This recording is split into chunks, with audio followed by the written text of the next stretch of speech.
The views, comments, and opinions of the following program do not necessarily reflect those of Morris Media Studios, MorrisMediaLive.com, or its affiliates. Listener discretion is advised.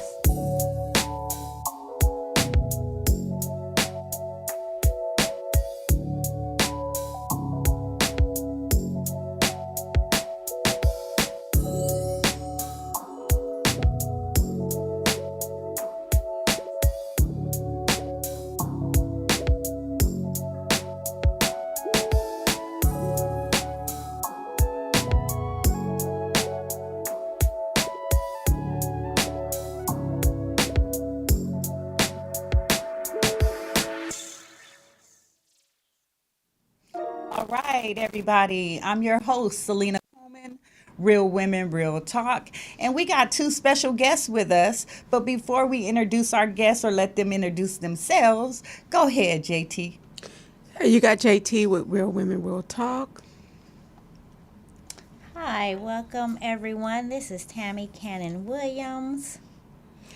And my name is Cynthia Wiseman. We are very blessed to be here with you, Miss Selena and TJ. JT. JT. I'm sorry. I'll try to catch up. JT. No, that's okay. That's okay. Thank you, ladies. So this is how we normally start. We start by talking about our week. So go ahead.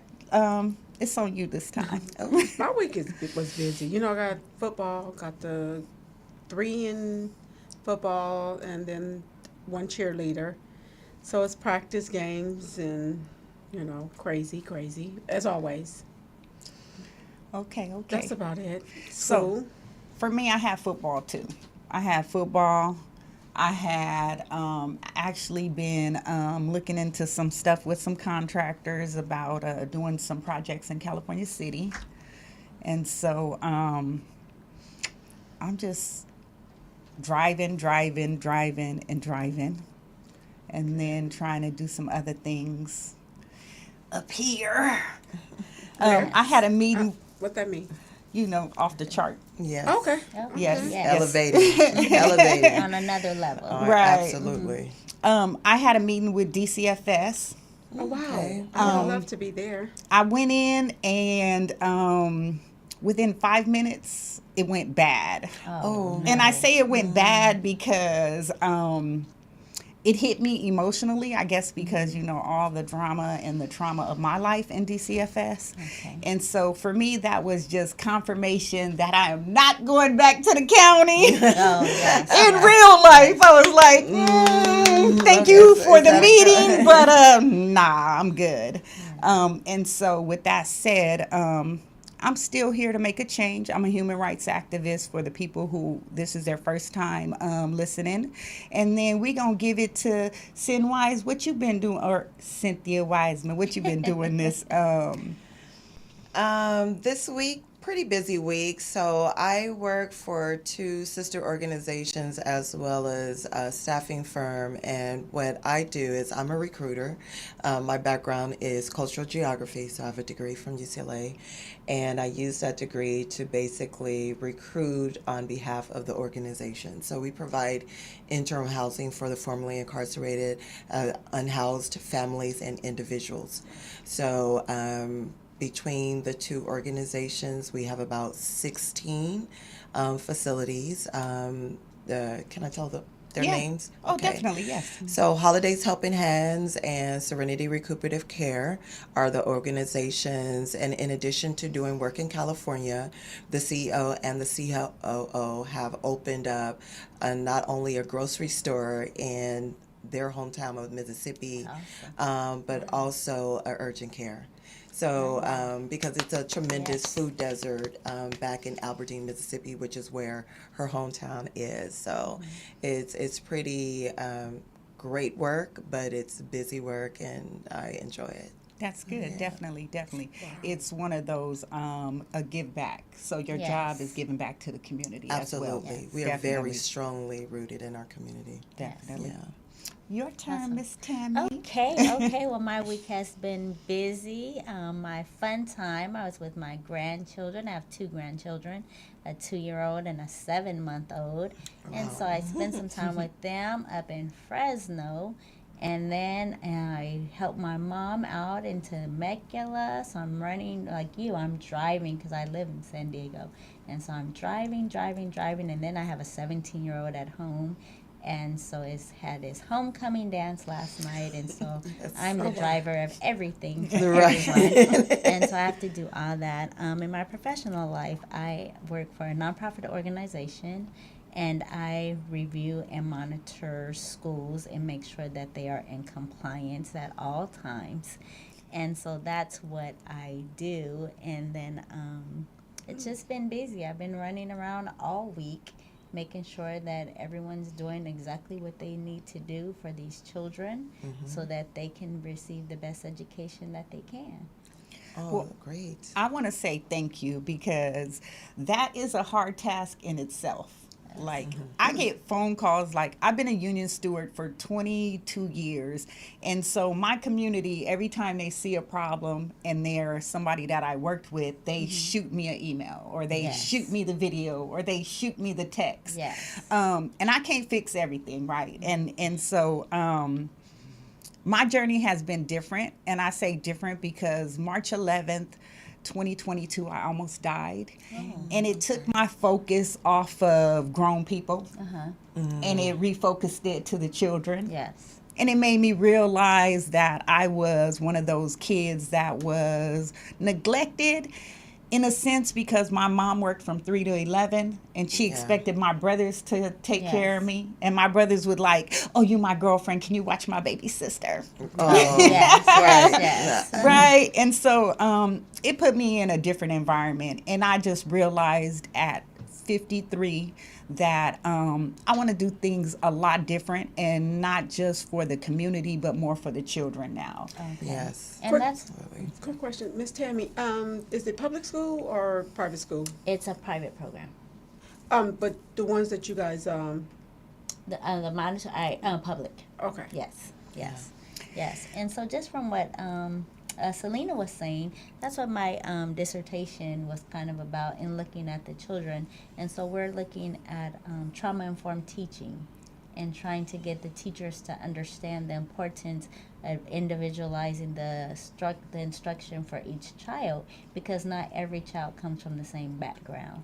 And so that's what my whole dissertation was about, focusing on what did you go through in life and how can we change that so that you don't carry that into adulthood. Absolutely. Well, my thing is two things with DCFS and with the school systems with foster kids. For the simple fact is, I feel like the black kids that's in DCFS, that they're slipping under with DCFS, and they're slipping under at the school Yes. district. Like right now, I feel like they're not. The school district is like, oh, that's a foster child. Yes. So they're just pushing them. They don't care And they about do. their education or anything. They're just pushing them. And then, it's like nobody is monitoring this. So what we going to have, why you think we got so much violence going on? Yes. Right. Because a lot of these kids has been through the system, and then when they get out, it's nothing. Yes. They don't have no families. They're being kept away from their families while they're in the system. Yes. So by the time when the families get these kids and they're teenagers, adults, they don't want nothing to do with them. All that Yes. time has lapsed and they don't know each other. And that's correct. I did foster care and emergency shelter care for about 5 years with my mom. She did it for about 15 years. And as I was growing into adulthood, I did. But what I've noticed is the children, when they do get 18, when they turn 18, they do not have any place to go. There's no transition and showing them how to live after they get out of the foster care system. And so we need something in the community to show them that, okay, if you are in a home from 8 years old all the way to 18, and no one showed you how to live after that, we need something in our community that's going to help them transition Transition out, smoothly Because into what adulthood. DCFS has done, DCFS, because that's what I want to do. I want to do a nonprofit, but I'm trying to figure out which way to go, because what I do want to help is the minorities. I've been dealing with DCFS since 2016. And I don't like the way they operate. That was my first time ever dealing with them. I didn't even know that they operate on the levels that they are, and nobody is regulating them. We got these kids that's lost. How do they got kids that's only a few days old that's Yes. reported runaways? Yes. You know, that's not runaway, that's abduction. Or Yes. these kids might be dead. Yes. You know, you never know what's going on. And then they have these programs where they just gave DCFS all this money for the 18 to 22 Okay. program. But that's just housing these kids. Once again, they go in these homes and they're just housed. There's Yes. no structure. We need programs. The Indians got their stuff on lock. Ethiopians got their stuff on lock. They have all these people that you can. Indigenous people, yes. You know, they got these where they're not letting. They got the tribes and things like that have where DCFS is not going to do what they want to do with them kids. Yes. They got to go through them. But that's because they But- did generational what they wanted to do with them, right? Right. But it's not happening today. So I don't Yes, care about right, the right. generation of what they did, because they're still doing it with the black kids right now today. And that's interesting that you said that, because I was speaking with Cynthia about that, and I was talking about a nonprofit where we can help them do Dress for Success, interview skills, how to go grocery shopping, how to do your budgeting, because they're housed, but there's no programs to show them any of And those also, things. These kids don't know nothing about hygienes. Right. How is a kid in DCFS with free medical, free dental, Yes. but they got 10, 11 cavities? Kids' breaths, because DCFS has a thing where them kids is supposed to go to the doctor. They get a ding, but they're not doing anything about that. Right. When these kids, because they're physicals and things like that. Yes. I did find that out. If somebody's registered at a house that's a sex offender, they're not even moving on them notes when they are supposed to go check them out. So my thing is, there's no regulation that's going on. There's a lot of work. There's my sister actually works as a social worker for DCFS up in Victorville. And so the workload is tremendous. And that is another issue. That's another layer of issues that needs to be added on to these children who don't have advocates. Because I'm a parent of a special needs child. And as soon as at birth, it pretty much was like I had to advocate for everything that he received from the school district. And one school district over, those children could be getting much more than him. And so without advocates, because there's so many children out there, we do have a lot more children falling through the cracks that do not get the support that they need. They need it at the school. They need it at home. They need someone to target them or structure them to where they can get the skills that they need and focus on education. And like things you of that said, nature. they need an advocate. We had lawyers that will call the house and say, I have to be at court tomorrow.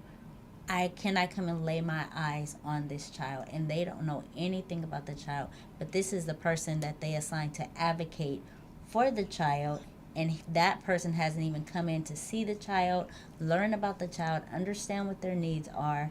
And so, like I said, the caseload is so large that they're falling through the cracks. I'm going to say this. I know that currently in LA County, they're revamping the programs. And I say revamping the programs because they understand that the black population of LA County is being neglected across the board. Not just DCFS, probation, business, period, right? And so now they have the Department of Youth Development, and then they have a new Justice Department where they are trying to advocate more for the children in the system, but also to make it fair and equitable across the board. I agree about caseloads, right? And that area where you were talking about, they sued the school district and won because of discrimination against black kids and kids with disabilities. Yes. Right? And so in Antelope Valley, we're following suit because you guys won that suit. And we're taking action, the exact same action. Well, let me just speak on caseloads. I think a lot of it, they're bringing a lot of them caseloads in for money issues. Because, okay, real quick, my son had a fight at school. A kid came, the fight happened after school. The kid came to his school. They didn't know each other. There wasn't no previous or anything. He came there. He was waiting on someone. My son and his group of friends was there. It was some words exchanged, and the boy came up there 3 times because somebody he knew went up to the school, and he would come up there and wait. But this third time he came, they were talking about it, crumbing on each other or whatever. They get into this fight. So they called me. It's after school. It's like 6 o'clock when the fight happened. And so they said they were suspending him. And then they said that I'm like, well, who did he fight? The school was talking about, well, we don't know. Well, then when they start saying, well, we can't give you this information. He wouldn't give them his information. He ended up, they had to have the police come get him because he wouldn't say who he was. So that they came, they got him. Next thing you know, they telling me they're kicking my son out of school. He's never had a fight at school. Wow. So they kicked him out of school, and they sent him to this probation school. Okay, real quick. I brought you a packet right there that tells you all the rights that you have as a parent Wait, let and me steps finish. to take Okay. for that type of situation. So they put him on probation. And I'm like, wait a minute, I'm calling the school district. Yes. And it's like nobody's returning my calls. I'm going to this school, and this school is for some thugs. And I'm like, wait a He minute. doesn't belong there. Yeah, and I'm calling nobody. I'm going up there. Nobody. They playing games or whatever.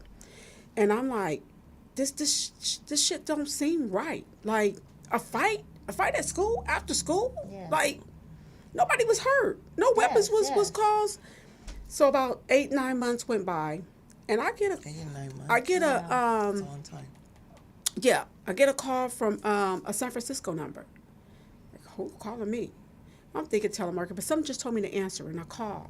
It was an attorney, and they was doing a class action lawsuit. And what they said was, they're entrapping the underprivileged kids, Wow. you know. Yes. So a kid in group home, his mentor, he was on probation. And she's like, for what? And he's like, oh, I called the teacher a bitch.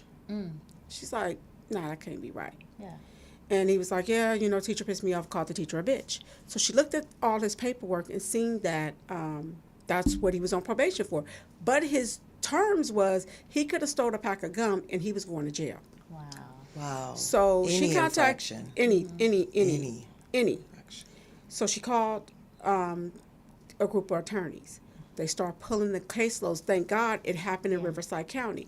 So now what's going on is school district is hooked up with the Juvenile Department of Justice, wow. where they bringing all these caseloads in for anything so they can start asking the feds for more money, saying, look at what we have this, so they can start getting more. We have a grants. big issue. Yeah. Please Yeah. send us money. So But that's all Yeah. the schools. That's all. yeah, well, that's what they were saying. So a group of attorneys has gotten together, and they're trying to pull to see about these kids, all these kids that's on probation. She said because it's starting to get out of hand. She Yes. said when they looked at my son's case, and was like, wait a minute, this is another one that don't make no sense. Yes. But the judges are signing off on this. Wow. They're signing off on this. It's called a pipeline to prison, people. Basically. That's exactly what it is. And it's not That's what nothing it new. is. What was new to me? Yes, Right. Yes, That's that's what I right. mean. Yes, exactly. Because I didn't have Right. many fights in my years. You know, I'm 51, But back in my high school years and junior Yeah. high school years, we fought. I Fight wasn't and never move on probation. Yes, Right. correct. Never. And, but there was no weapons. Nobody was hurt. It's outrageous. And it wasn't during school, it was after school. But It was after- at school, But at that's school. the only difference. But that still don't cause for probation. no, that- it doesn't. That was just a fight. That Like, should have there been was no something. weapons or anything. So I guess I'm sorry. Oh, I go guess we ahead. doing the show backwards because we were supposed to talk about the Yeah. schools and this second, go ahead. and breast cancer First. first. Okay, But let's it's go. no. Let's go. Okay. We gonna but we finish. on the same page, so maybe we Yeah. can come back and just do one on a topic. That's Right, right. That's a big topic. Right, that's a big topic. That's a big topic. But we can get on with the show. It is. But when she opened her statement up of what she did, I'm like, okay, well, wait a minute, Right. because it's a lot of things that need to be regulated in the school system. Right. That's correct. right. Yes. It is. It's funny how we, a lot of what we do just individually has culminated into this event, and it actually fits together very Yes, well. Right. Yes. It does. And it's so crazy because I know we was coming for breast cancer, but I've been looking for a group of women to talk about these topics and Yes. try to do something about these topics because it's getting out of hand. Yes. It is. It's getting out of hand. So we can get on. So you know what? I'm gonna talk a little bit about Power Positive. So I have my own organization that I started 19 years ago. It's called Power Positive Incorporated, and we teach people the negative effects of bad behavior, and we start with the conversation of responsibility. What is responsibility to us? Respect every single person, oppose negativity, stay intelligent, believe in learning and in teaching youth and yourself. And so I have 22 different shirts, color and ink combinations. Each shirt represent a different cause. Okay. And so I just finished redoing my paperwork to go back and start from the beginning of when I incorporated the first time, because I didn't want to lose none of my years of service that I've been working in the community. And so 2 months ago, I got my paperwork straight. It gives me permission to start doing all the things that I want to do.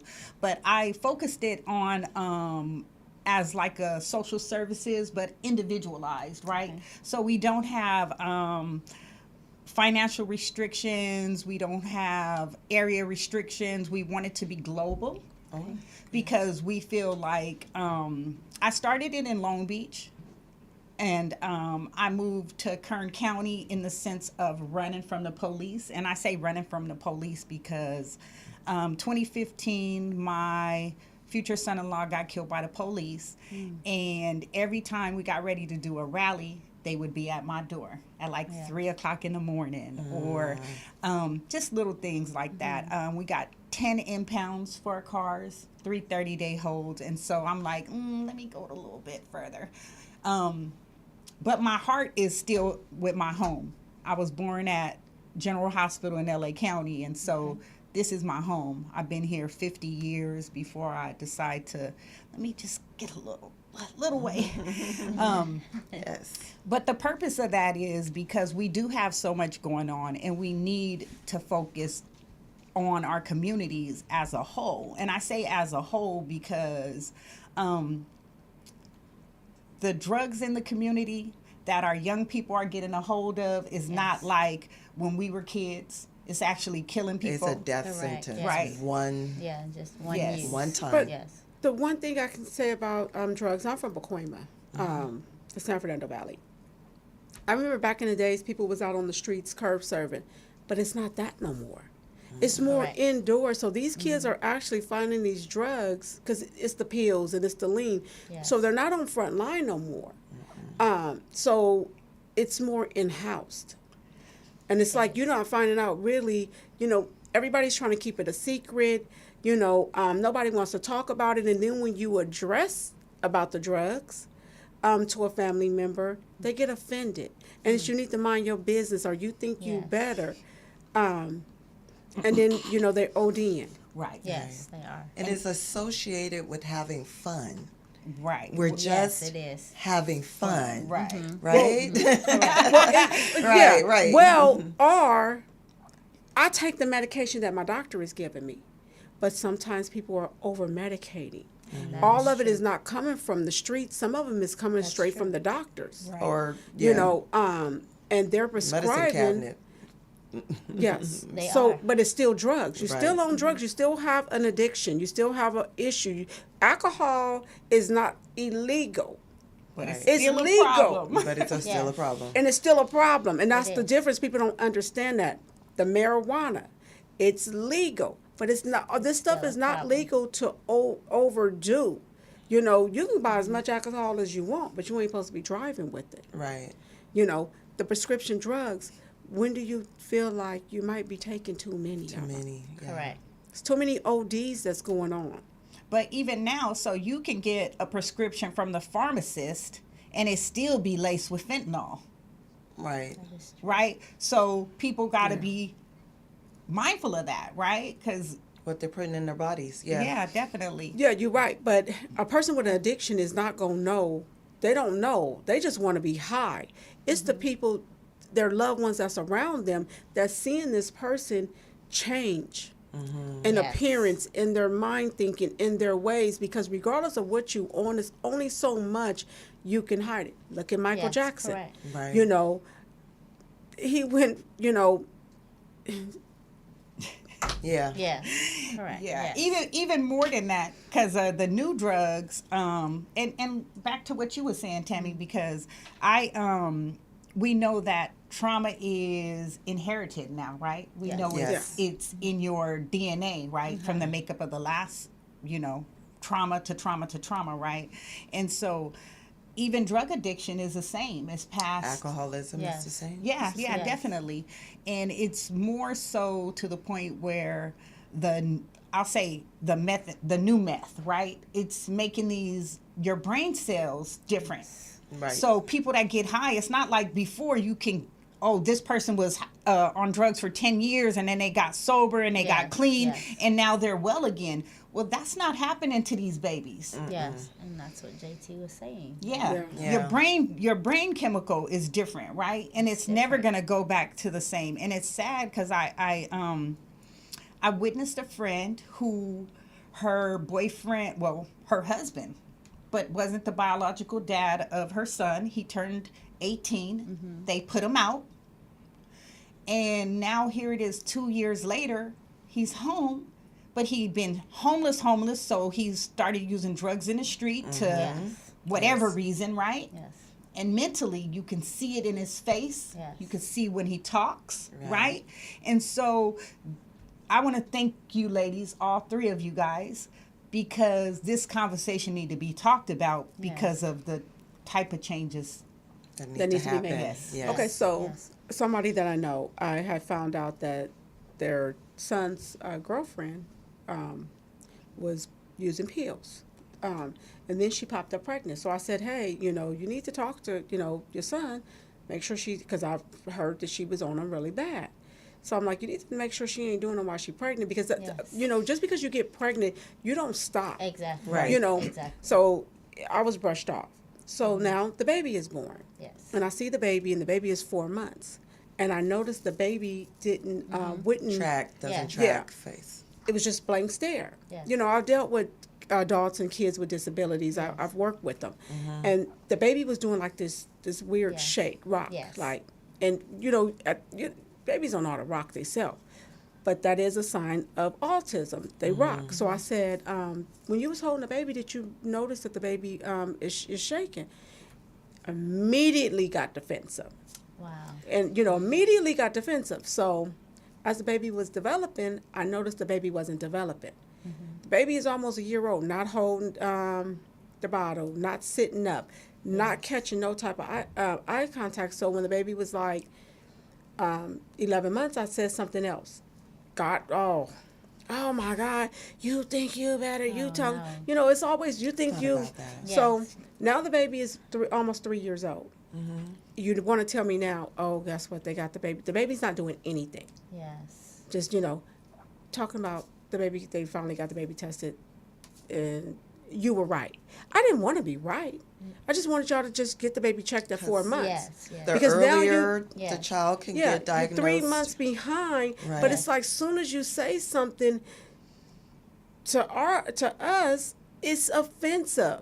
Now, what do me thinking I'm better? I ain't never did no damn drugs. Right. So you know, and I'm tired of people. I'm tired of people coming with Well, me. I was a with the, weed head, Right. so you know, and you know. But So it's like I've never did no drugs. Right. You know, I drink, but I'm not. You know, I don't be out drinking. Not drinking pregnant and doing all this other risky stuff.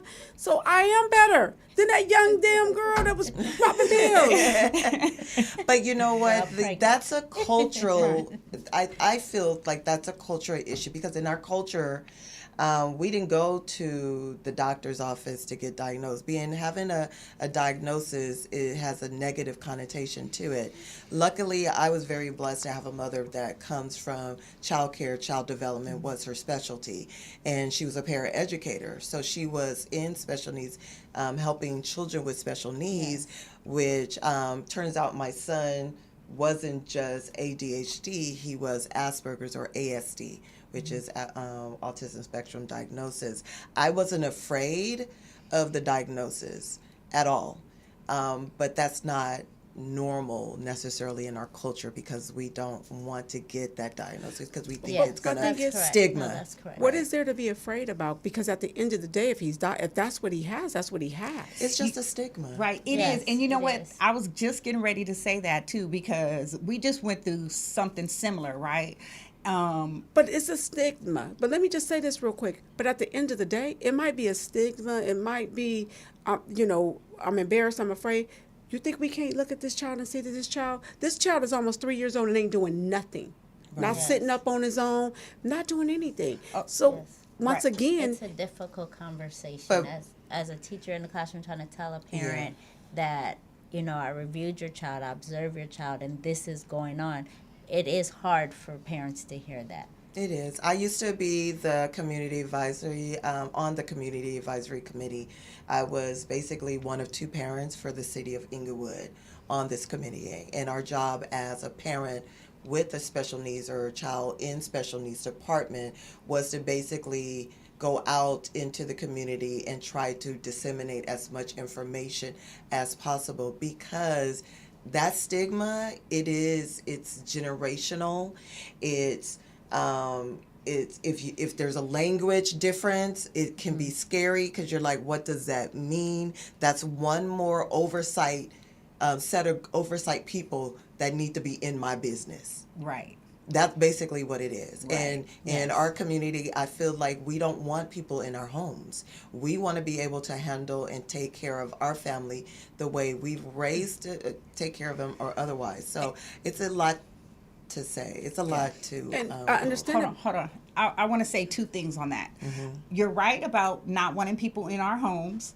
And part of that comes with we are treated differently as Black people, right? Regardless of,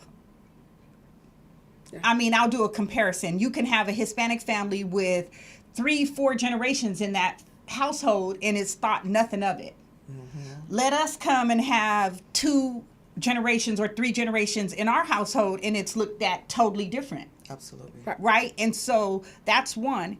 And then 2, we have older kids in the Black community that we can see that have struggles, right? Yes. And it's the parents don't want that on their kid because they don't want their kid to be treated different.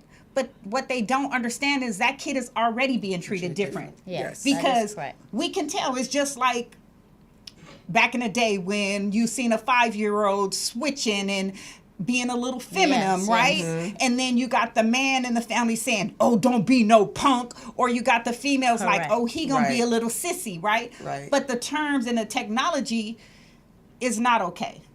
It's not okay to label people like that, right? Or the treatment, right? And that's where we got to talk about it because do you want your child, whether they have autism or ADHD or even I had a daughter that died from sickle cell anemia. She looked normal. As a matter of fact, you look a lot like her. She looked normal. And you couldn't tell that she was sick. But when she went into the hospital and she was gone out of school for 7 days or 10 days or 21 days, they knew she was in the hospital, right? Right. So every disability is different. Invisible Yes. disabilities. Yes. And so I want to say we as a community got to do better. We have to do Yes. better. And we got to Yes. be better. I think it's based on education, educating the parents, letting them know there are resources available. There are places to go. You're not alone in this. There's other groups, That's it. other You're people not alone. that are there as well that can assist you, can help you. You're not the first one. You're not the last one. You know, let us help you. Let us walk you through the terminology. Let us walk you through the experiences that your child's going to go through, so that we're going to build a community and be here with you. And I know the regional centers help with that Yes. a lot, and just to educate the parents that, you know, your child, like you said, the child is different in so many other ways. Yes. And we don't want to accept that. But this over here is like, okay, this child has this going on, but this that doesn't have to be a negative. Let's show you how to get through this, and let's do this together. I think our engineer want to say something. Mr. Yes. LaRon, get the mic, sir. I love to hear you talk. Hey, how's it going, guys? It's funny that you guys are speaking on this topic and everything about autism and stuff like that.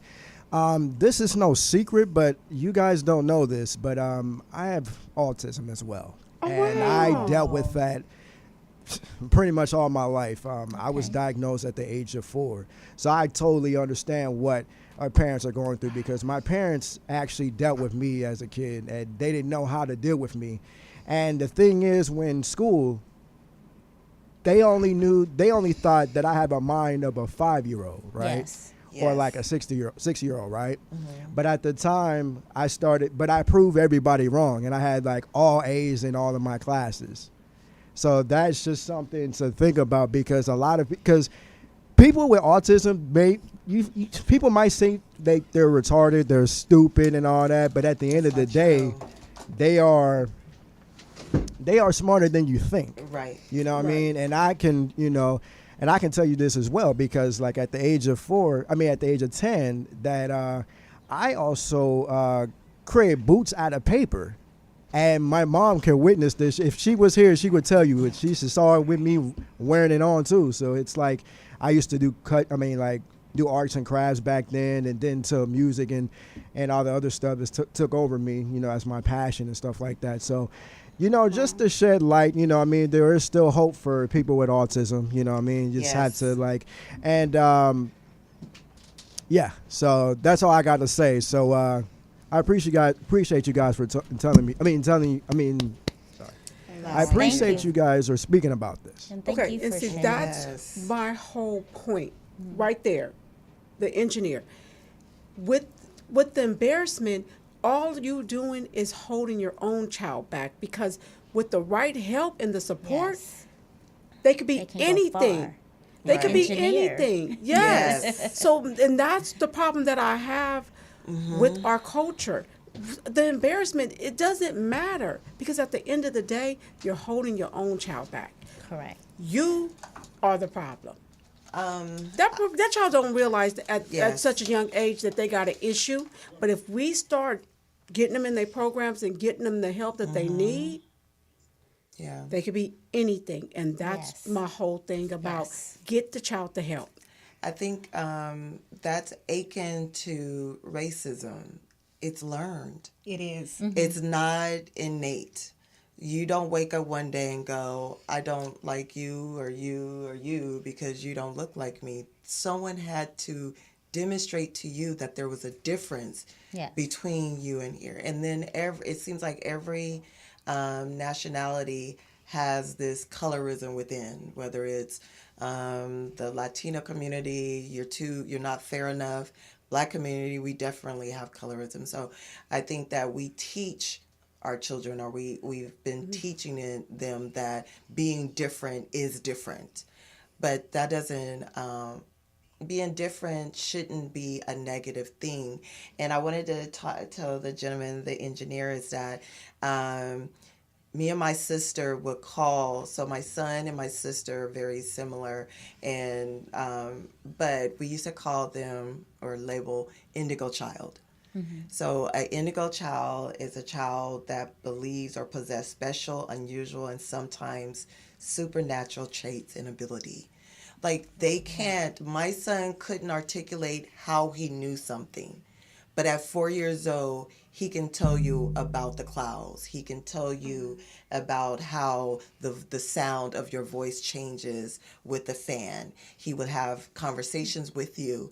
But if you asked him for a hug or if you expected him to look you dead in your eyes, he wouldn't want to do that. Yes. And he gravitated towards being by himself. So putting him in time out was a treat for him. That did nothing for him. And then in fact, I can tell you real quickly about one incident with him is that he was about 3.5. He got in trouble for doing something. And I didn't spank my kids, but I did spank my kids, meaning 2 fingers on the hand, and that was it. And so I was like, okay, gave him his little spanking, and I sent him along. And then he comes back a few minutes later. He was like, why did you do that? Why did you spank me, Mom? And, you know, for our generation, you don't question the parents. Like, we do what we do, right? Yes. So I sent him back along, and he came back. He was like, why did you do that? Yes. So about the 3rd time he had this exchange with me, finally I sat him down and said, you did A, B, or C. He was like, oh, okay. And so the next time he was about to do something that he knew he wasn't supposed to do, he was like, can I have my spanking now? Because I basically want to do what I want to do. Because if I'm going to get a spanking, I might as well just do what I want to do. And this is at 3.5, 4 years old. Go ahead and give me them. Go ahead and give my little spanking now. I Get want out to the way. say thank you, LaRon, because, you know, our listeners need to hear this, right? Because Yes. we want you as an individual to be the best you, right? If you are godly, I'm going to say that. We want everybody to be their best self. And if us as parents don't understand that you need a little help other than what we can give you, then Yes. we're hurting you, right? Yeah. And so I want to say thank you again. And I just want to say to all the parents out there that think their child might be autistic or have a problem, even if it's an allergy, they got tests for that stuff now. Yes, yes. Get your babies tested. Yes. Don't feed them strawberries and be like, oh, I think they might be allergic to strawberries. Let's try this again. No. A runny nose every day of the season Yes. is not normal. No. It's not normal. No. Go I'm take not your gonna child speak to the doctor.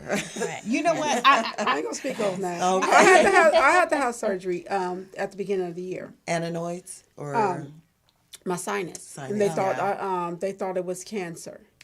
I was I couldn't breathe at all, and I was having issues or whatever.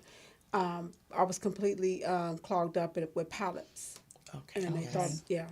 So yeah, you're right. I have bad allergies, and Can you breathe now? I can't. Yeah. How you doing? I want to tell y'all my allergy Yes. story. So, my youngest has allergies real bad. And I didn't know they had allergies. And so, you know, they got a little cold. I can't afford to miss work today. Yes, So I'm going to just give them some cold medicine and send her to school. Right. Oh, we've probably all done that, Yes, right? yes, Because yes, right. Right. you don't think anything of it. A cold is yeah. Cold medicine with allergies almost killed my baby. Oh no. She couldn't stop coughing. I had to go get her. I had to take her to urgent care, right? And the doctor was like, if it's clear mucus, it's allergies. If it's colored, it's a cold. So we found out she had allergies. And so after that, the doctor was like, maybe we should get her tested and we can find out what they're allergic to. And that's how I found out about it. And so for me, it was scary, right? Yes. Because, you know, I experienced that with asthma for my nephew. And so it was the same concept, you know, because with asthma, your chest starts closing up. And he was 16. I didn't even know he had asthma. He started coughing and he was coughing. And I kept saying, are you okay? And after about 45 minutes of me asking him, is he okay? I said to myself, he is not okay. Yes, Right. correct. Yes. Right. He yes. is not okay. It's time for medical intervention. Yes, you know. yes. Yes. Because my baby was 6 months old when he was diagnosed with asthma. Right. And he had 5 asthma attacks between 6 months to 11 months. Wow. And he continued, and they finally tested him for allergies and found out that he was allergic to dust mites, mold, Okay. Right. really. Yes. Pretty much life. Yes. Life, yes. right. Pretty much life. And then you had to keep a nebulizer at home, and he had he had inhalers at school. That's how bad it was. So I understand that. Yeah. Yeah. So on that note, I just want to say we could be better parents because we want our kids to be better kids, right? Yes. And so it works both ways. Yes, Um, that's true. Okay, let's take it to breast cancer since it's breast cancer awareness. We're going to start with you, No, Janine. I was gonna let you go. we Well, had a- as you guys know, You guys are looking beautiful in your pink. Thank you. Well, yeah, Yes, yeah, I'm yeah. sorry. That's my favorite Me and color, Miss though. Tammy did not get the memo, But, we um, forgot. Sorry. So as you know, me and Selena's cousins. So Oh, we didn't share the same family, and we have a cousin that's dealing with breast cancer right now. Okay. I'm gonna let you. It's just a little touchy, because she's our age, and we Okay. grew up with her. Actually, she's younger than me, and is she the same age as you? Or She's younger than me. Okay. Oh, wow. Yes. Okay. So that's very scary when it's Yeah. a younger person, because like we said before, there's no age restriction. Right. Right. And actually, we can honestly say that our cousin is going to die pretty soon from cancer. She's in stage 4. Gave me chills. But, I know. Yeah, so That's sorry. why it's So like, sorry. right. Yes. Well, they posted some pictures of her on Facebook. Yeah. And It's looked like Soon. yeah. Sorry. I'm so Yeah, sorry. sorry to hear yeah. that. Sorry. I'm going to take it back. I wasn't going to start with that one. So, my first experience of breast cancer was my mom's sister. And I was about 6, and she had already went through the cancer, and she had her breast removed, and she got a prosthetic breast, right?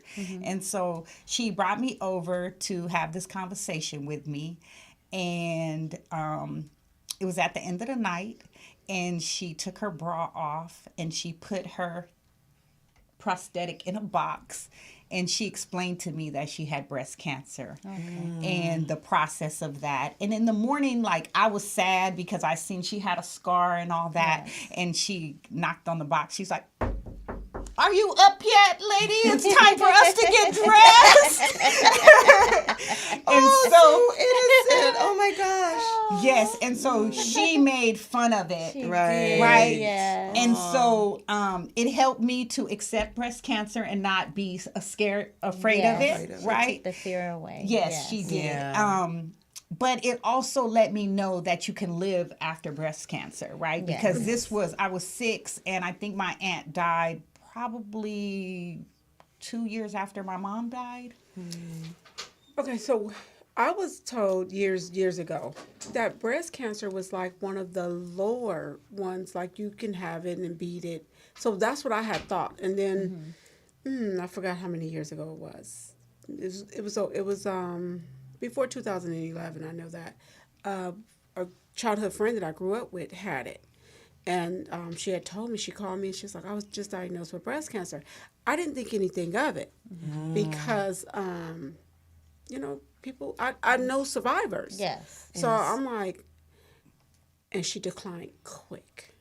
Wow. And it scared me after that because she was the Yes. first person I personally knew who died from breast cancer. And I'm like, but I thought I was so illiterate with it because I'm like, I thought you can live with it. Right. I mean, it was like she went to the doctor today, and right after that, Yes.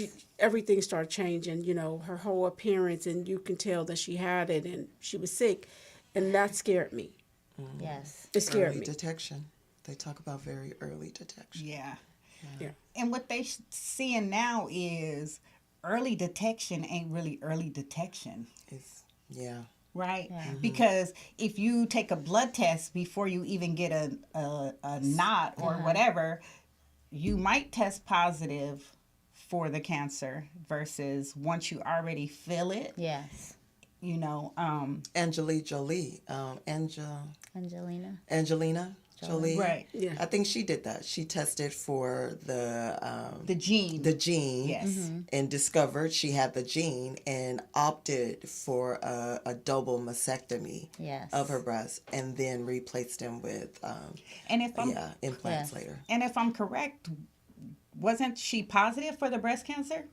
I don't know if she ever tested positive, but I know that she tested positive for the gene. I can't remember the story, but I don't remember. I don't remember which Yeah. one with the dynamics, but I knew that she tested positive for something. something. Yes. Yeah. Right. Yes. It was either the gene or the. Yeah. But I know somebody recently had tested positive for the gene, but when they actually removed the tissue of their breast, it was cancerous as well. Oh. So I'm not sure who that was, but I do recall following that that story this month. They had posted it, and I was like, "What?" You know, Yeah. because I didn't think about that about being tested, you know, to see if you had the gene Yes. for it until this year. Actually, Yes. seeing it on TV and stuff. I don't think it's it's very costly, if I'm not mistaken. That's not something you walk into your doctor's office and you say, I just want to get a test. I think if you have precursors like family members very close, like I think she had her mother, maybe a sister, someone very close maternally Yes. had cancer, breast cancer, and so that's why she opted to test for it and then Yes. opted to do, because her instance of getting breast cancer was the highest percentile that could be Yeah. to get it. There was so. a news lady in San Diego that did that as well because there was so much in her family history that she went ahead and got tested, just had everything removed and had the implants put in. Yeah. So for me, can I? I go guess ahead. I was going to progress to my. It's funny. It's not funny. I use that term very, very loosely. But when I was growing up, so I was born and raised 64th and Western in Los Angeles, but my mom's from Mississippi. So at 2 years old, she moved us, me and my sisters, back to Mississippi.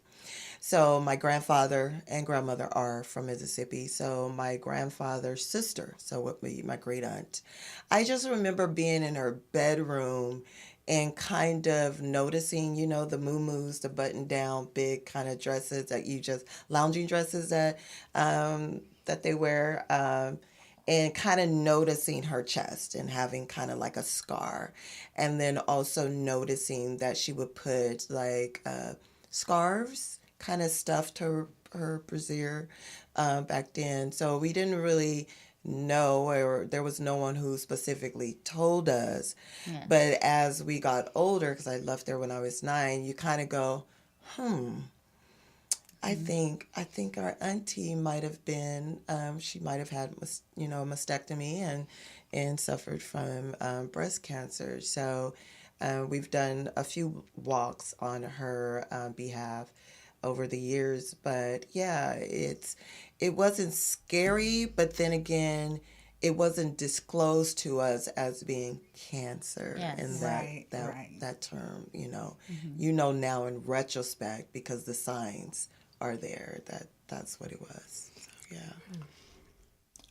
I want to say for me, my aunt is Puerto Rican, so it was different coming from my aunt and my family.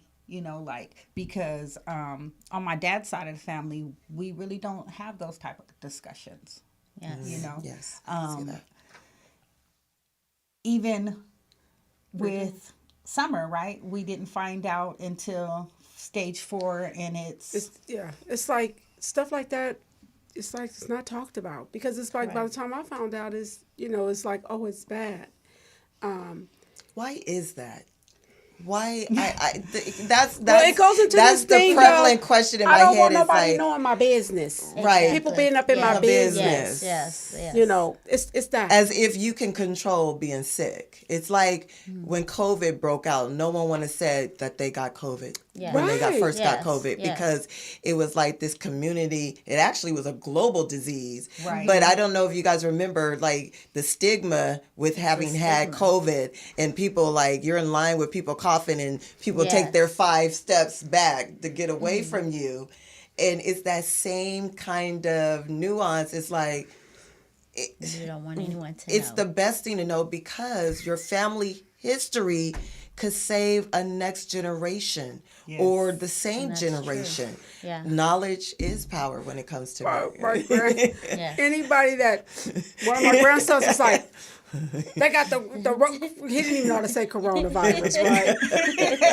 So he was like dead serious about anybody. He's 6 years old. When he got it. He had a complete. We did not want to tell him he had it. We went through one of them drive-thrus to get tested. One of my daughter being funny was like, "Well, you're talking about everybody else. You got it." He had a complete Breakdown. meltdown. He was standing up against the wall. He just slid. He was so hurt. How dare my body do this Oh my to God! me? The snot boogers. He's like, I was talking about coming. everybody He else. And No, this kid, and I told her, I said, go tell him you lying. He cried for 8 hours straight. Oh, Yeah. poor baby. Yeah. He cried. He wouldn't stop until That's we was a- like, we was just playing. We was was just playing. devastating. And that's Yeah. that's a stigma, a world stigma. I mean, yeah. I remember being out and about, and I'm asthmatic, so, and I would be coughing, and everybody would be looking, and I was like, Yeah. I have asthma. You can't catch asthma. It's asthma, not anything else. And it was just like I felt like I had to explain my medical history Running to around people. with a So, mask on, with Oh. gloves, any gloves. They didn't even fit him. They falling all Yeah. off. oh, poor Yeah. baby. Anybody that coughed, he didn't want to touch nothing they had, and he was the one who ended up with it. Wow, that's Wow. yeah. Wow, that's yeah. Miss Tammy, what Yes. about your experience?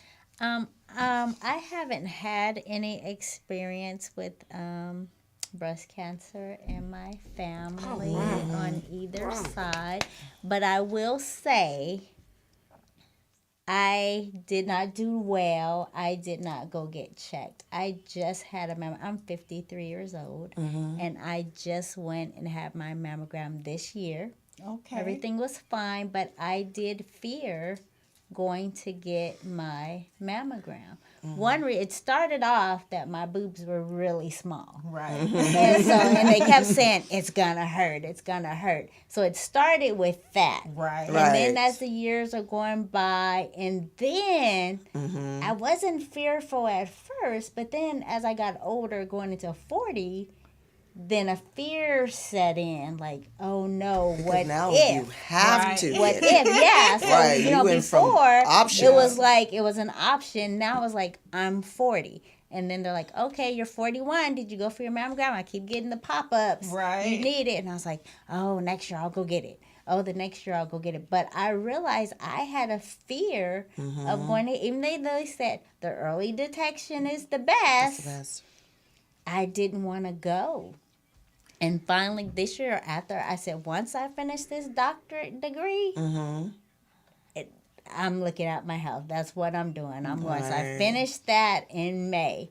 In June, I went right over there, had my mammogram done. Everything was great. But I'm telling everyone, don't be fearful. Don't be Yeah. afraid. Go and get it done. I never was afraid to get it done. But then when I got to that age where I had to, because I never did, and my doctor, you know, the pop-ups, Yes. they call and they start calling my Yes, yes, husband. Right. You know, they was like literally harassing me. But so when I knew I had to go, all of a sudden, I started having pain. right, right. Yes, You're like, is that it? Yes. So Is that- now I'm saying to Yes. myself, I'm telling you, I was having pain, right? Pain. Yes. When I made that appointment, I started having pain. Yes. The day I committed and made that appointment, they started hurting. I don't know if it Yes. was psychological or Yes. what, but Psychosomatic. so I just knew I had it. Yes. Yeah. My Yeah, Yes. and the whole time when I was waiting on my results and everything, I was having pain. They was Yes. like pain, pain, pain. And the minute they told me I was good, the pain went away. Psychological. so it was psychosomatic. Wow. Yes. And so I just had to have, coming up, and once again, pain. Yeah. And I'm like, I'm not about to do this to myself. Yes. Because I'm stressed. Yes. It yes. is. Yeah, it is. And Yes, you know, yes. for I had a little bit of a different kind of view initially. So I'm 23. I'm already a single mom. And I'm feeling around and I feel something. And I go tell my doctor. I say, hey, and he's looking at me like I'm strange, like I'm just, going around trying to get attention, right? And I can tell the moment that he did the exam, he like had a epiphany or something. He was like, oh, there is something there. And so, but initially he wasn't hearing me. But because I'm one of those tenacious people, I'm like, you're not going to dismiss me. Yes. I'm telling you it's something there.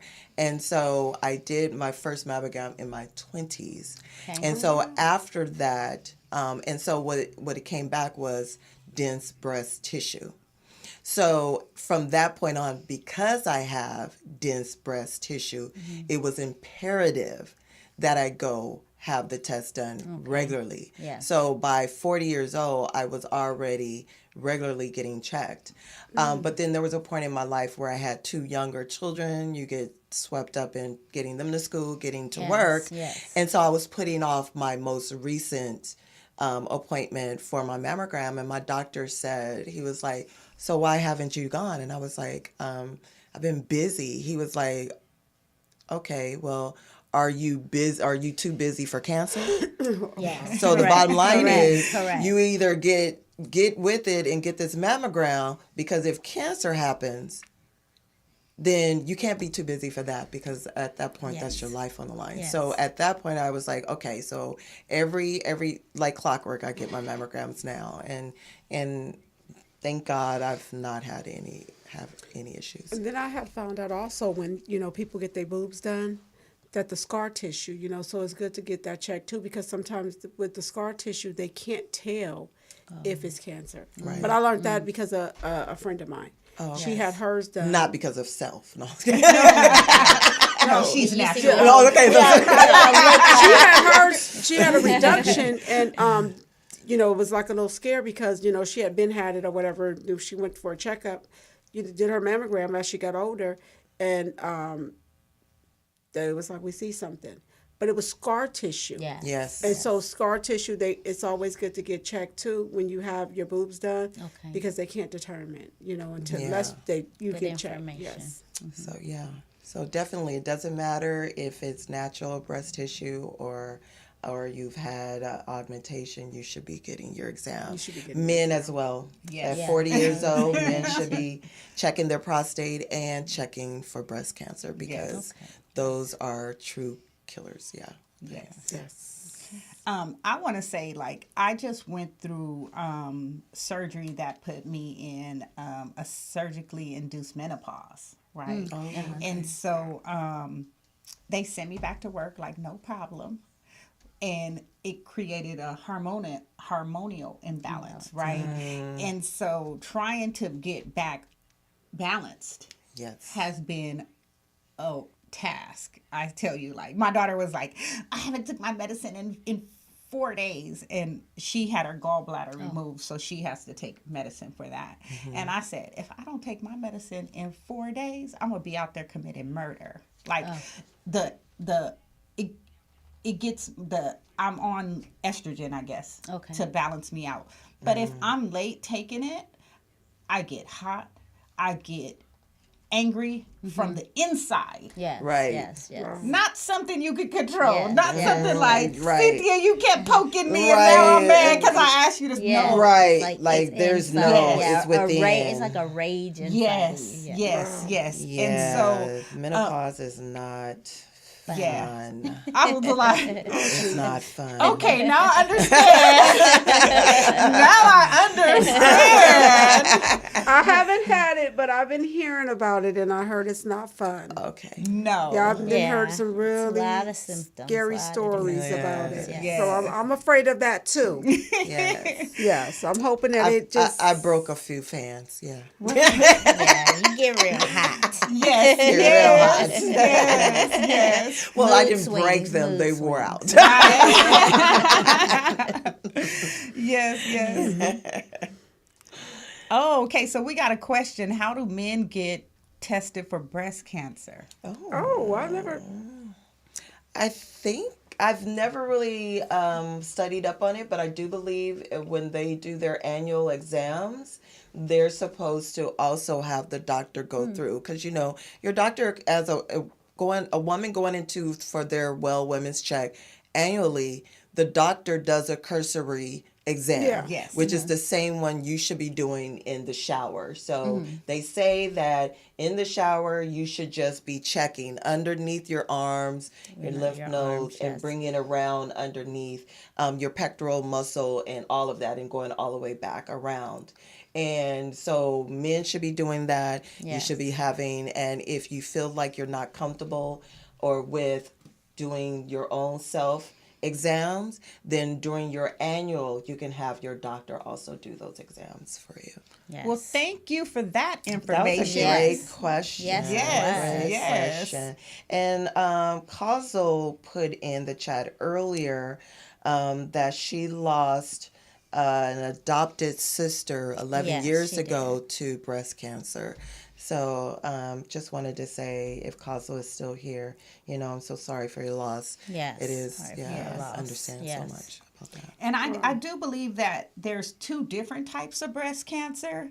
You know, like I know if you don't get breast cancer treated, it's going to spread, right? Yes. But they also have, and that's probably the breast cancer that your friend had, Janine, which is when the it's kind of aggressive, right? And Yes. really nothing is going to stop it. And so, you know, I think it's a small percentage of people who get that type of breast cancer, but it's basically aggressive and it does Yes. what the other breast cancer does, but a lot faster. And the chemo, all of that stuff, Radiation doesn't help it. doesn't help Yes. And Yes. so, I'm praying for everybody that they find a cure for Yes. cancer. Cancer. Yes. Yes. Yes. Also, hopefully they'll do more for sickle cell anemia and Yes. Yes. things like that, because in real life, we, the Black people, are neglected, even in the medical field, right? And so, if we get more doctors that are African American, and we Yes. get more nurses, and we get more radiology techs and all that stuff, then we'll be more comfortable to be treated, because when we go and see people that look like us, it's Yeah. more It's more comfortable. Yes, Yes. it It's a is. safe space, yes, basically. yes, The medical industry hasn't been safe for us. right. And there's a lot of reasons. We Yes. have very valid reasons for not Well, being safe. my cousin Star, Selena's daughter, was the first person that I had. I grew up with three friends. They were all siblings. They had sickle cell, but it didn't really dawn on me then. When Selena had Star, I knew them before Star was born, but I didn't know about the sickle cell with them. You know, it was kept hush hush. So actually, Star was the first person that I knew with sickle cell, and I was young. So she was always in and out the hospital, but it didn't dawn on me because they was always like, she's sick. Start back in the hospital. Yes. You know, and we had never had a family member, right, Selena? Right. That was in the hospital like that. Yeah. Right. I can imagine. So, you know, when Star she was just always back and forth to the hospital, always back and forth to the hospital. So, she was the first person that I knew that actually passed away Yes. from sickle cell. But then all three of my friends ended up passing away from sickle cell too. Oh, my. So one of my son's doctors, she was like, well, you know, this is going to be my last time seeing him, because she was, you know, leaving. She was actually, he has asthma, severe asthma. That's a whole nother issue, dealing with that. He was always back and forth in the hospital when he was a child. Then I just, you know, he's still back and forth. He's 20. We was in Cancun, and he ended up having a seizure from his asthma back in April. But moving on, she said she was leaving. She was working at Children's Hospital. She was going to Florida to do to work with this private organization. That was trying to come up with for sickle cell to do testing and things like that, which was crazy to me because I never even heard of a sickle cell doctor before. I mean, I know that they have them because Yes. Star was in the. I mean, but I To was have that specialty. Yeah. I'm actually illiterate in that disease because I was too young to really even get Yes. invested in it. But my thing is, you never hear about sickle cell doctors. Yeah, she was in and out emergency, but I don't know what type of doctor she was Yes. dealing with. Was it just regular emergency doctors? Right. But my thing is, you don't hear about sickle cell. True. You don't hear about sickle cell. No. I think it's in 2 rap songs. One of them, I think it's Nelly, his sister, might have sickle cell anemia. And the other one is Tupac dissing somebody that might have had sickle cell. Wow. Yeah, no, it's really not discussed that much. And see, for me, I was blessed when Star was diagnosed. She was diagnosed at the age of 3 months. And they had a doctor, his name was Dr. Osius. And he happened to be here. He started a sickle cell doctor facility out here Okay. that he only came out here once a month because he had already trained these doctors to take over for him. And he was in Vegas, started a new sickle cell doctor's place Facility. out there. Right. And it happened to be his one day a month that he was here in California when Star was diagnosed. So my daughter I took her to her doctor, who was Dr. DeLeon, an excellent pediatrician, and she looked at my baby and she said, "Have you heard of sickle cell anemia?" And I was like, "No." And she goes, okay, well, I'm going to need you to take her across the street to Memorial," and literally across the street. So Yes. her office was there, Atlantic Boulevard, and then Long Beach Memorial. And it was before they had Miller's Children's Hospital. Oh, okay. Oh, way back. Okay. Right. And so I took her across the street. She was like, "Don't go home to mom. I'm 14." Okay.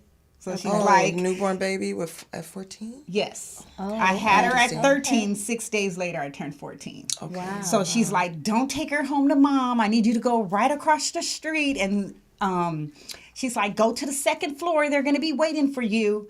And I kind of was insulted that she was like, Don't go home to mom. right. But at the same time, now I understand because Yes. you're talking to a kid, right? Right. With a kid, right? Right. And so when I got across the street, thank God that she was born at the hospital because they already had her blood type.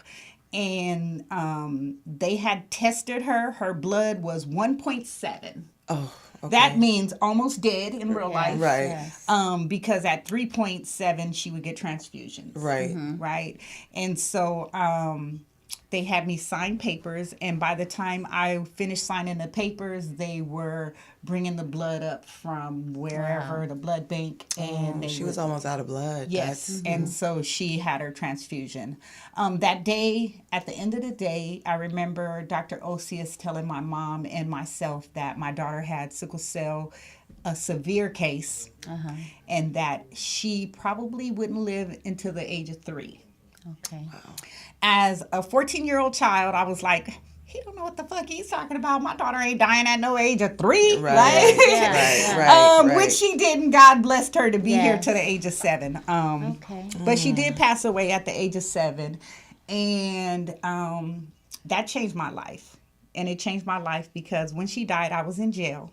Okay. And I was on a vacation. I had been married. I had 3 kids. And I said, I could do this every year. And to think about it, if you're in jail and you can go to jail every year, you got to do something to go back to jail, right? Right. Yes, yes, Recidivism yes. is real. Right. Yes. And so I just say that was God slapping me saying, you will not be returning here. Okay.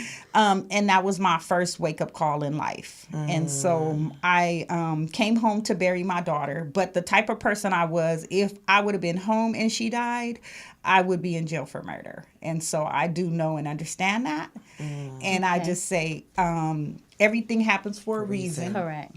And if I didn't believe that, I wouldn't be sane. Yes. Yes. Right. And I know God put hands on me to Yes. do better and be better. And so, And touch this world. yes. Actually, to And be a so- footprint in this world. Yes. and I think that's why I'm here today. Yes. Yes. And so I'm blessed. Yes. It's, and you know, it's been 38 years she Okay. been gone. No. It's been that long? No. 32 years. 32. It's been 32 years. years. So yeah, it's been a long time. 32 years. Most of the time I could talk about it like this. Because I didn't have kids when she passed. No. I remember going to I remember when she was always in the hospital. Yeah. Yes. So, you know, I remember them saying that she wasn't supposed to live. I didn't remember how old. I always thought it was 5.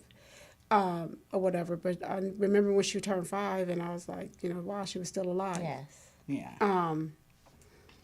And then I just remember when she was in the hospital. I remember when Selena was in jail. Then I remember getting that call. Right. And that was kind of crazy because, you know, it's sad for Black families. It's either a funeral or a wedding, right? That brings us together. Yes. Right. Yes. Yes. Always. Yes. Yes. Yes. I say we have to do just barbecues. Yes. Summer barbecues, Together. right? No, because Right. my cousin, I had to tell Lady, and I'll share it with you on the air. So, you know, I always say my cousin is in Minnesota, the one with breast cancer, and I always say, I'm gonna go visit them. I'm gonna go visit them. She always be Yes. like, "Cuz when you gonna come visit me?" And I always say I was gonna go visit her. So then after now she's been sick. She got Yes. diagnosed with stage 4. I was like, I've been, you know, I'll hit her up, and I noticed when I asked her if I can come see her now, she won't respond. She'll respond for everything else, but when I say, can I go see her? So my sister was like, you gonna go see Summer? And I was like, well, I wanted to, but every time I hit her up and I asked her if I can come see her, you know, she stopped responding. I said, I have to respect that because, as Selena said, we only want to go see when things is bad. Yes. You know, I'm like, I should have went to see her years ago. I travel all the time. Yes. You know, and I got to start making my travels now because we always want to go out the country. Yes. Right. But you know what? I don't have family out the country. So now I That's- know that's right. that Yes. I have to go in country. Yes. I have family that I've never seen before. And her kids only seen me one time, Kiki's wedding. Right. Yeah. You know, so I have to start reaching out more to family. Now I have to start going to visit more. I was thinking about that the other day, and is it because we are all a little bit over 50, right? I think you're the youngest Yes. at the No, table. she's the youngest. I'm No. 53. 53. Oh, You are the youngest You're girl. by 2 years. You're not, sweetie. okay. You're the baby here at the oh, table. I'm so sorry. For some reason, I thought She Miss kind of up Tammy- here in the Right, maturity, but she down there in the I age. think I was older than you. No, it's true. You do look beautiful. You do Yes, look much, you much, are. yeah. Why did I think that? I don't know. You know what? I think we all make calculations in our heads when we see people. Be like, oh, like, no. she's a youngin'. No. Okay. Yes, I might be the oldest. You know, it's crazy because I remember I didn't want to be 51. I didn't want to be 50, right? Mm-hmm.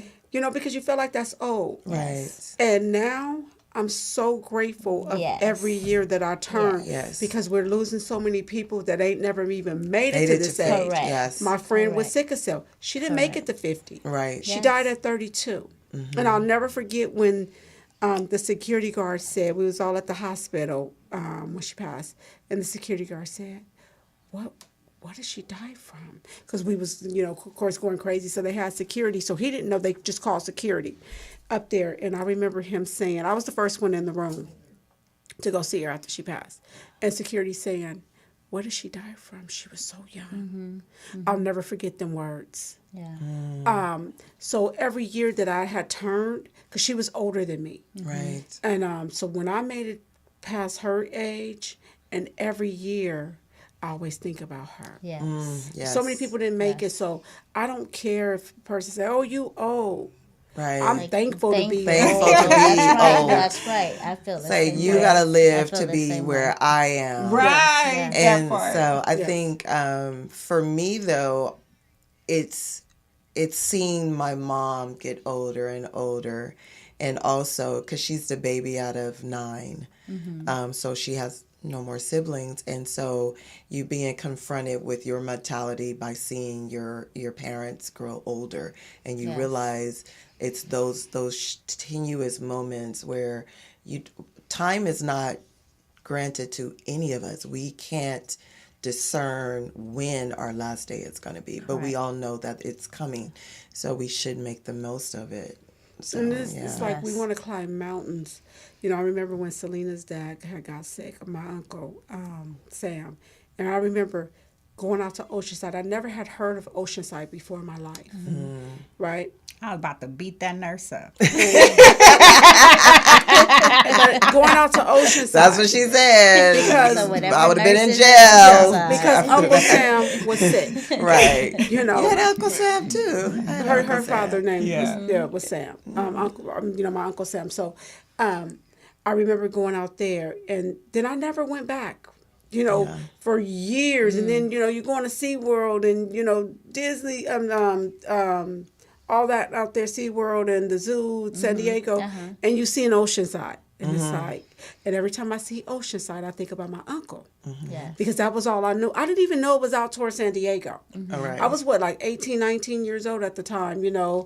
illiterate to all of that, Right. going on. Been to San Diego, but did not know Oceanside was out that way. So every time I go out that way, I always think about my uncle. And I'm Yes. like, because that was the only time I had ever went to Oceanside. Yeah. So it was like, and that was because he was sick. Yes. But it's always we want to do something because someone They're is sick. sick. Yes. Yes. Yeah. So I'm like, why would she want to see me? Right. You have to start taking responsibility and be like, okay. I'm like, and my sister was like, yeah, that's reality kicking in to say, okay, Yeah. it's bad. So I said, I'm gonna stop reaching out to people when they're sick and start reaching out to my family more because I love them and we're family. Right. Because we only want to reach out when it's sick. And my sister said, reality is sitting in. Like, it must be bad because why does she want to come see me now? Right. So it's like, no, I can't do that no more. My friend in the chat says she's yeah. blessed to be 57, so she totally agrees with us. That's Okay. what I'm talking Yes, about. it is a Definitely. blessing to Yes. be the age. Even though so when I turned 50, COVID hit 2 weeks before I turned 50 years old. So I didn't really get to benefit from the whole celebration. But I was mad at my daughter for calling me half a century though.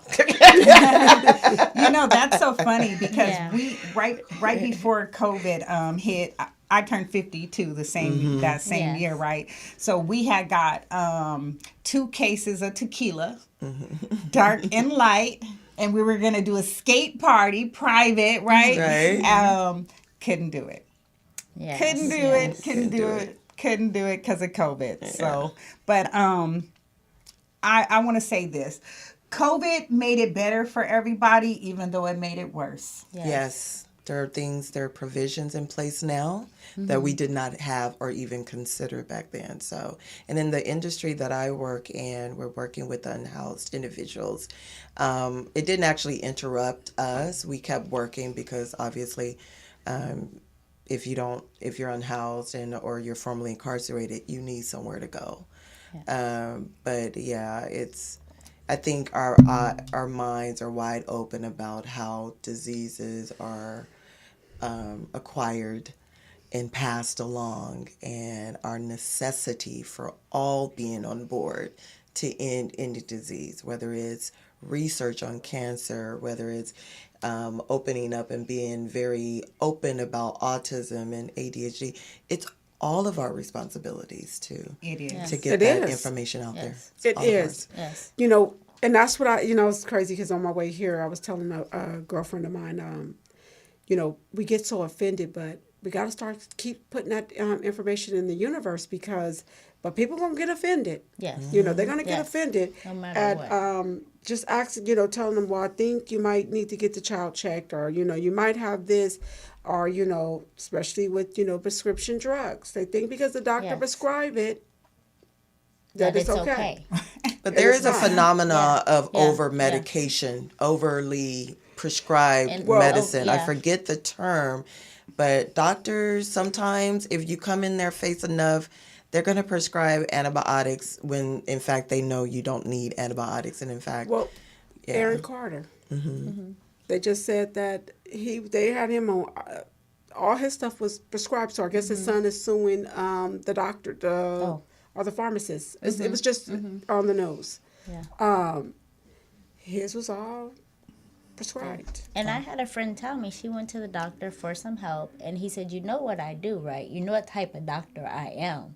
And so she goes like, "What?" And he's like, "I prescribe medication. Like, what do you want?" And she's like, "Well, I didn't come for that. You want He's help. like, but that's what I do. Oh, So okay. what kind do you want? Wow. Wow, You know?" And that's so they're sober. out there giving it. I want to and- go ahead. I'm sorry. No, go ahead. I want to go back to when I almost died on March 11th. So I had been dealing with feminine issues with my uterus. Okay. Probably 5 years at this point, not even understanding because Yes. I had back problems. So I had 2 lower back surgeries and a neck surgery, right? Okay. So every time my monthly comes, I start getting back pain, Okay. right? So I'm not associating this monthly With that. with the back pain. Yes. I'm associating my back pain with my back problem. Okay. So it was progressing. And when I say progressing, every month I was going to the hospital. Wow. And so by the time in March 11th, I was so not feeling well. Like I had anxiety. Like I'm arguing with my doctor, like, no, I can't go to work like this. Mentally, I'm scared because I'm in so much pain. I don't know when I'm going to get to the point where I can't do nothing but go to the hospital. Right. So I go in March 10th. They give me a shot and send me home with a prescription like I'm an addict. I'm not a pill popper. Right. Yes. So I didn't even take the medicine. And if I did take the medicine like they prescribed it, I would not be sitting here. Yeah. Right. Yeah. In the morning, I woke up about 5 o'clock in the morning and I told my husband, babe, I'm in pain. I'm not feeling well. I need to go to the doctor, I think. And he was like, well, did you take the medicine that they prescribed you? And I was like, no. And he was like, well, just try one. Right. I said, okay. Pop the pill. Within 5 minutes, I'm throwing up. Within 10 minutes, I'm worse. That must have been that was a saving grace though, to throw up that medicine. Yes. Yeah. Yeah. I told him to call 911. He called 911.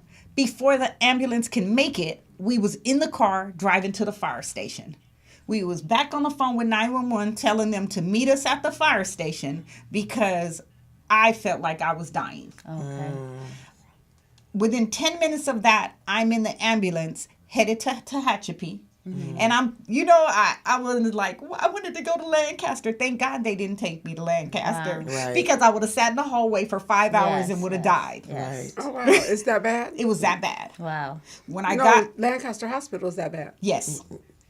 So when I got to Tehachapi, within 30 minutes, I'm in there. They drew blood. They ran a test. I'm septic. Wow. But in this, I'm dealing with white privilege, something I've never dealt with before. I got a nurse in my ear telling me to be quiet. I'm not really sick. Wow. And she's like, it took 20 minutes before I went off. She said something, I think she said, we have people in here over there really dying and their family don't want to listen to you. That's what she told me. And I looked over and it was an What? old white man in the bed Wow. with a white family around him. And I started screaming, can you get me a new nurse? She's over here being Wow. disrespectful and condescending to me. Right. Right? Yeah. Right. So she goes, Selena, why would you do that? Because and she you did walks that. away from me. Mm-hmm. Now, about 10 minutes later, I'm dealing with the charge nurse, and I finally, she's still dealing with me. She's snatching on me. I'm like, I asked for a new nurse. Why am I still dealing with you? Yeah, Right. exactly. I know my rights.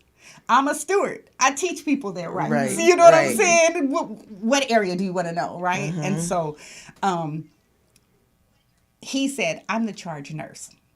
And I said, oh, shit, that explains everything. Y'all, we dealing with white privilege up in here. Right. Yeah. And within a few minutes, I got somebody who else wasn't within that because of how I was yelling. But also, I think my husband had just made it to the hospital. Okay. So you had a witness Right. that's going to advocate for you. So Yeah. what nationality do you get passed off for? Black. Really? Do you? Yes, because you know when you hear me speak, oh, okay. Because you it ain't know, no mistakes. Okay. you, my grandfather and great aunt Gracie are Choctaw Okay. Indian, and so you remind me with the hair. You remind me of my Aunt Gracie, the skin color and the Well, hair. you liked her, right? Well, thank you. Well, you know the funny So thing. that's what I always thought. Right. Maybe Indian. Now, when you were younger, I couldn't really tell. I mean, I knew what she was because I knew her mother and her father. Yes. Right. Yes. But, They called me honky and nigger when I was but now little. that so she's getting older, But that I think that was based on your parents. What did your parents look like? my mom is Puerto Rican, so she looked like a Hispanic woman. Okay. And then my dad looked like her. no, you think she looked like a Hispanic woman? I always thought until it was Hawaiian. Well, I thought she looked like a Hawaiian woman. Most Okay. people say that, but you know. But now that you're getting older, when you were younger, you looked at mixed. Or maybe I knew you was mixed. I don't know. I but think now I'm you're looking more like my mom. I think you look more Indian now. You do look Like I thought you- India yeah, I would from thought you would- India or Indian, a Indian. Native American. Native Okay, American. okay. A Native American. I thought, but you don't look mixed. Yeah. You look like you might be Native Indigenous, American. Yes, Totally, indigenous. Yeah. Look like you might own a casino. Yeah. Right. Well, I got some wish. But You went there. You went there. You went there. But I always want to ask that. I've been meaning to ask you that question because discrimination is real. I don't know Yes. where we dropped the ball, Right. but I remember being younger and when they would be teaching me in elementary school about racism. And I remember they started busing the kids. So they brought this busload of white kids, Yes. right? Right. They had their Yes, lunch. they did. But this is when we really did Black history in school. Mm-hmm. We whooped those kids' ass every day. That's Black history. That's part of Pacoima. I was not expecting that term. I'm Exactly. sorry, but Once we they did. got off the bus. Yes. We it waited was at the history gate. time. It was Yes, it was. Yes, we the masters now. So it was like I never felt racism because we were like we had our rights then, and we was displaying, hey, we in charge, we in charge. But now they like blatantly just Yeah. racism has took a full turn and is trying to come back. Yes. And it's trying to come back, and it's like, where are we dropping the ball at? I mean, not for the show, not saying that that we was trying to display racism, but what we was trying to do was like stand up for our rights and stuff like that when I was a kid, because when we're practicing, we're doing studying what was, Black history and what was going on with Martin Luther King and Rosa Parks and all of them. But then you have these white kids coming in like, oh, I don't want you to touch me. Oh, yeah. So I don't, Yes. I'm not saying that it was like, we're not having that. It was Right. that type of thing, we wasn't really like, oh, like a black and white thing, but we were like a black, like, no. You're going to treat us fairly. You're not going to Yeah. be You're not gonna be disrespectful. disrespectful. Yes. And it was like, so that's where the, because at that time, all we knew was to fight. Yeah. Fight for our respect, fight for our rights. And so that's what we was not allowing them to come and be disrespectful to us. So Yes. Type in a chat. Yes. My phone died. So we wasn't allowing the disrespect. So that's where, and we knew back then, with racism, we had to fight. We had to fight. That we had to fight a lot. So that's where the no, you're not gonna talk to us like that. came in. You're not going to treat us like that. And we didn't know to treat each other with respect, like talking. We knew to talk with our hands, and that's where we was disciplining them at. Okay. Yeah, we was like that was about it. But I'm just saying, like now, I feel like we're taking a full turn backwards, and it's starting to be more blatant what you did. Yeah. They're saying no, they can't hear us. So My phone died. yes, it just dawned on me. It just died. That makes A few sense. minutes. Well, we got a few more minutes. Lucky they can see us at YouTube at Real Women Real Talk or at Morris Media Live. It's been a good conversation, ladies. I want to say thank you to everybody, and we're gonna take a 2-minute break so we can charge up and get back on amp. Unless you want me to call in, I can call in. You can't, because I can't answer it. Oh, She can't duh. approve your I calling. can't. That's true. I'm I like acting kept like trying to put Tammy on. got the host mentality of like, So oh, we're coming I back was in a just- minute. Alrighty, we'll Thank be you, back. LeBron. You're a lifesaver. It'll come back on real quick. Oh my goodness.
for being here and holding on during that short break. We appreciate you. We had a little technical difficulty, but we have had wonderful conversations today, and we just thank you all for joining us in the chat. We hope that you're learning a lot, because we're learning a lot as we're sharing with one another. And so I'm going to pass it on back to Selena so she can keep us going. Okay, and again, this is your host, Selena Coleman of Real Women Real Talk, and we're into the final few minutes of the show. I just want to say thank you to everybody for coming out. I appreciate Sinwise for the AMP family and Miss Tammy 70 of the AMP family, who is Tammy Cannon and Cynthia Wiseman. Miss Wiseman, she doesn't know, but she is related to my grandbaby. She gotta be, because if you look at Miss Naomi's face and you look at Miss Wiseman's face, they kind of got a similar face, and they definitely got the same last name. Same spelling, which is very, Yes. Oh, And wow. I do believe that their grandfather is from Texas. So it's Okay, a could be. possibility. I really don't know that much about, their dad and their dad's side of the family, but I just know that those are, they are some bright young ladies. And Miss Tammy, I am so honored for you to be here, and a doctor at that. So congratulations. Thank you so much. And we definitely need people like you to check the school districts, right? Yes, And so yes. I want to say thank you, because knowing that you're out there makes me feel that my activism that I'm doing in the Yes. school district is not in vain. Yes. And so we're going to say our last moments. JT, it's time for you to say who you are and what show you on, and then your adioses. Oh, that's what it's for? Hey, I'm JT with Real Women Real Talk. I'll see you, In a few weeks, maybe. and hopefully I can see you guys again. Or at Yeah. least Oh, meet that would up be or do wonderful. something. I feel That like would be we have this wonderful. kindredness Yes. going on today. Like, I feel like it was a lot of information I absorbed from this panel. yes, That's it's a been great wonderful, panel. I think so wonderful too. I think so too. Everybody was bringing. Some, Yes. It was. very good. I couldn't stop staring at Sin at first, because I literally was seeing star in her face. Yes. After you said that, Family. that's why I keep looking over there. I keep looking over there, and I'm like, oh wow. Because she only lived to 7. Oh, So I couldn't, to imagine her as an adult. As an adult, yes. I'm going to yeah. show you a picture. And then Yes. I was just thinking the same thing. I'll show you a picture of me in infancy and Yeah. Yeah. let And you I'm know. looking at you because you remind me of my cousin Yvette, Mm-hmm. and your voice and your appearance. Yes. So much, and it's like I'm sitting. She's in Virginia now, from San Diego. But Okay. it's like I'm sitting next to my cousin Yvette. Right. Right, And yes. it's funny, because when I seen you, that friendly face, I'm like, I know her from somewhere. Yes. not from the picture in the your amp. energy. Yes. yes. So do you guys want to? Oh, where are you guys? Well, I know the Cannon Show is going to Twitch, right? The Daily Cannon Show is going to Twitch, and so if Sinwise, Selena, if we're all on Twitch, follow us on Twitch. Yes. We will be there in the Daily Cannon. We will. They will be on AMP and and Twitch tomorrow. Okay. They will be on AMP and Twitch on Tuesday. which is the last. They will be on Twitch On on Wednesday. Wednesday. And so I am Miss Tammy on Twitch. Okay. And so find me, everyone, and I'll find you too. Are you gonna do a pre-show? I don't know if I'm going to be able to do a pre-show. I'm not sure if they're set up over there just yet. I would love to, but I'm not sure. Okay. With that said, how about you? So we're trying to figure it out. So we had an announcement, me and Miss Tammy. So we're gonna start our own I guess call it a podcast, but it's gonna be Tam and Sin. Eventually it's gonna be more Tam and Sin shenanigans, but we're gonna be, so we're hoping, we're both individually right now on Station Head, AMP, and Super Live. We And both Twitch. and Okay. Twitch. So you guys can follow us. I'm on Instagram. I'm Sin2Wise. On some of the other platforms, I'm Sinwise. So you can find me there, and then eventually you guys would be finding Tam and Sin on platforms. So we are coming Yes. to you guys very soon. Very soon. Yes. Okay. Well, I look we'll forward look to at the that. Tan and Sin Yes. show. Yes. Thank you. Shenanigans, all that. So I will be following you guys. So don't act like y'all don't know who I am. Oh, we're gonna be like We will. We gonna make part. Yeah, don't be like, no, y'all Yeah. not. No, y'all not. JT gonna be part of the JT is shenanigans. gonna be Right. part of the shenanigans. So, We- yes, I'm we I'm must feeling do that. this again. It felt so good to It be did. here. It did. Like Yes. coming up, I was last night. We were trying to do our research because we were like, oh, okay, Real Women will talk. I know Selena. I've seen her face. Yes. I went on YouTube. I did my research. I was like, oh, that's a formal platform. Like Yes, that's yes, not like sitting yes. on your couch kind of Yes. platform. So we did that, and then when we met Selena here, I was just like, it was just so So genuine and Yes, open yes. and that energy. And then when JT Yes. showed up, Yes. and we were all, the banter was there, the Yes. back and forth, and you know, it's no ego. No. We all were exchanging information based on our own perspectives and Yes. all that we knew, and I love that. So thank you guys Yes. for Thank having you us so here. You know much what? for having us.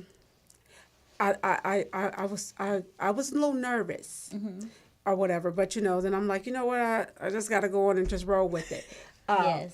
Because when you're dealing with Black women, African women of color, it's always want to be, I'm smarter than you. They Yes. wouldn't have You got know- an invite if Yes. they had that vibe. In real life. It's like, Right. yeah, I want to give you all my information because I'm Yes. smarter than you. Yes. And I really Oh, no, came no. to absorb because I know I'm not smarter than Yes. everybody. I Right. might be smarter than some, but I'm not smarter than everybody. Correct. And at this point in life, I want as much information that I can possibly Yes. get Yes. from everyone. Each person, because everyone has Yes. something to bring. And you guys we all have brought different. brought it in different aspects, and it was like I learned so much. And then the engineer came in. Oh Yes. yes, That's- wonderful, wonderful, Wow, wonderful. you know- Indigo yes. child. Yes. So That's it's what I'm like- gonna call him. It was like I knew I needed to talk, but I really wanted to listen Yes. because I didn't know you guys, and I did want to know where you guys were coming from, what energy you was bringing, and everybody brought it. Even my man, he brought it. Right. You That brought was it. so awesome to have Yes. him interject and And actually I be felt that natural. open to. I Yes. felt like Yes. I know you guys. Yes. I even started looking at y'all like, do I know y'all? Yes. I was like, when you Yeah. said Oceanside, I'm like, that's in San Diego. I think Yeah, I know because- her. Right. You guys' vibe and energy was so good that I was so relaxed. You know, Yes. Yes. Yes. I was a little definitely. nervous I was a little coming nervous in. too. Yeah. I Well, was you know what? Definitely. and I will be visiting you guys this show. I will be, following and listening and promoting. But the energy you guys are bringing Yes. is wonderful. We need this. Yes. We Yes. do. This was wonderful. I want to say Miss Tammy is the love host to Nick Cannon. show. Yes, she Right. is. And She's so the welcome party She every is, morning. She is. And her energy is genuine, right? Yes. And you can tell even through phones, right? I work for the county. They give you this training, right? First it was our tone and delivery. Yes. It's Right. always tone. And so once we learned to check our tone and delivery, it was about facial expressions. Yes. Right. And But Amp, you don't have any. You don't have a face. right. You just Yes. have your fingers and this screen. Yes. And to And be it has to honest with come you, through. every conversation we had, we just spoke last night 3 hours. And we were Yes. like, it doesn't feel like I've known her only 6 months. Yes. And the Right. majority Yes. of that 6 months was through AMP, AMP. just Yes. this app. Yes. The rest, we met, has it even been a couple of months since we've met for the first time? We met. Let me see. We went to a birthday party. We met We went before to that. We went Mass the Singer. studio. We went to the We went studio, Daily studio Cannon on, studio. Courtney B's birthday, which and that was in was September. September 8th, Okay. because Yes. it's 2 days before, because Courtney has the Okay, same birthday so as my that's when youngest. we met in person. Yes, Okay. September Yes. 8th. So, yeah, and I feel like I've known her a lifetime. Same here. Yes, Like yes. Selena, Yes, yes, that yes. heart is, Yeah. it We were comes like, we're through. going You to see guys, Selena we Coleman. were like, Selena. And then I saw you this morning in Yeah. Dope Girls chat. It was Yeah. like, oh, that's Yeah. Selena. Yes, Because yes. we always speak Right. in the chat. We Yes, always yes. have some kind of exchange in the chat. So it was wonderful meeting you in person. Yeah. You Yes, too, it both, is. and your Wonderful. energy. And like And I thanks for said, if they inviting didn't us. have love and energy, I wouldn't invite them, because every place in my life, I only deal with positivity. Even like my oldest, who called in, y'all got to Yes, we heard her. she been through a lot. Her boyfriend was killed 9 years or 9 months in a relationship, which he was in my life longer than my firstborn. And then she has her oldest two by him. And so that was traumatic. It Yes. gave her PTSD in real life. Yes. And so it's still a journey from day to day. And I can understand, because even though my daughter been gone so long, some days it wakes up and feels like today. Yes. Yes, I can imagine. And so I just say, I'm glad that she is blessed to still do her music. She's been rapping since the age of 9. Okay. And so her music is going to change the world in real life. Okay. And believe so it. with that said, I want to thank you, ladies. Yes. And this is Real Women, Real Talk. You can go and watch us live on YouTube. Yes.